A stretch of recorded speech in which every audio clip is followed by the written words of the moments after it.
ಹರೇ ಶ್ರೀಕೃಷ್ಣ. ಶ್ರೀಮದ್ ಭಗವದ್ಗೀತೆ ಅಧ್ಯಾಯ 14 ಶ್ಲೋಕ 18.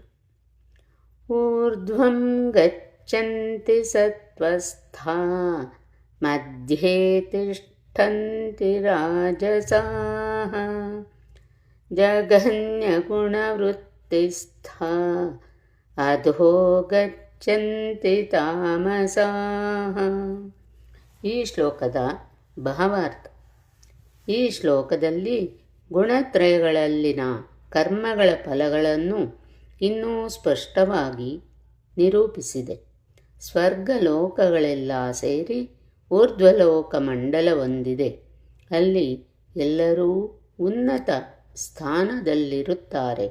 ಸತ್ವಗುಣವನ್ನು ಬೆಳೆಸಿಕೊಂಡಿರುವ ಪ್ರಮಾಣಕ್ಕೆ ಅನುಗುಣವಾಗಿ ಜೀವಿಯನ್ನು ಈ ಮಂಡಲಕ್ಕೆ ವರ್ಗಾಯಿಸಲಾಗುವುದು. ಅತ್ಯಂತ ಉನ್ನತ ಲೋಕವೆಂದರೆ ಸತ್ಯಲೋಕ.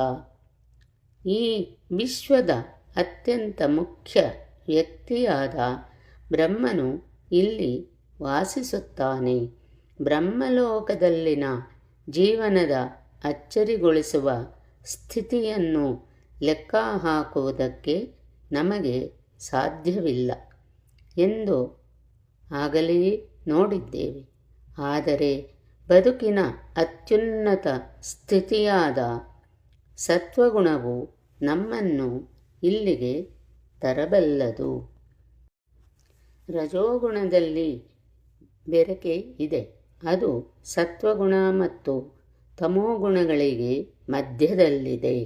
ಮನುಷ್ಯನು ಸದಾ ಪರಿಶುದ್ಧನಾಗಿರುವುದಿಲ್ಲ.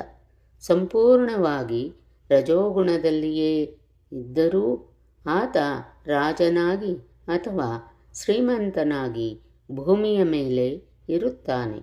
ಆದರೆ ಬೆರಕೆಯೂ ಇರುವುದರಿಂದ ಆತ ಕೆಳಕ್ಕೆ ಹೋಗಿಬಿಡಬಹುದು. ರಜೋಗುಣ ಅಥವಾ ತಮೋಗುಣದಲ್ಲಿರುವ ಈ ಭೂಲೋಕದ ಜನರು ಯಂತ್ರದಲ್ಲಿ ಕುಳಿತು ಬಲಪ್ರಯೋಗದಿಂದ ಮೇಲಿನ ಲೋಕಗಳನ್ನು ಪ್ರವೇಶಿಸಲಾರರು. ರಜೋಗುಣದ ಮನುಷ್ಯನು ಮುಂದಿನ ಜನ್ಮದಲ್ಲಿ ಹುಚ್ಚನಾಗುವ ಸಾಧ್ಯತೆಯೂ ಇದೆ.